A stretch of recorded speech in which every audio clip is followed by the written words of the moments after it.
Hey everyone, I'm Steph George, licensed massage therapist in Portland, Oregon, and this is going to be the second video in my self-care series for lower back pain. Please check back with the first video that I posted for some general information and to get an understanding of why I'm going to show you the stretch that I'm about to show you. So this can really help for low back pain if it is caused by tight hip flexors.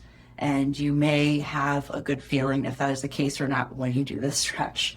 So you want to stand with your feet hip width apart, and then you're going to come into, I'm going to show you the stretch for the front of the right leg. Make sure your toes are pointed forward and that you're not splaying out or in with your toes. And you're just going to get into a little bit of a lunge. It doesn't have to be anything extreme. I'm just holding my arms up like this so you can see my pelvic positioning. You don't have to put your arm like this at all. If you want to put hands on hips or if this feels a little unsteady, please hold on to something. So the point of this is to open up the front of the hip, but your pelvic positioning is really the most important thing here. So if you are like this and that anterior pelvic tilt that we talked about in the first video, you're not really going to feel anything. I want you to put your pelvis in a neutral position. Watch how my pelvis moves when I do that. It's subtle, but it makes a huge difference. I can feel a really, really good deep stretch right now, right through the front of my hip, through there.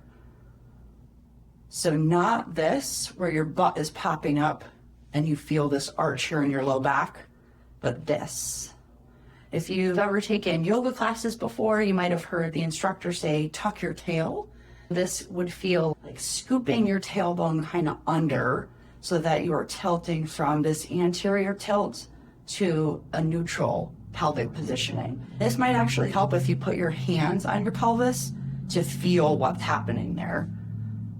And if this feels completely foreign to you, if you have no idea what I'm talking about, or you just can't feel your body making that movement, check out this clip.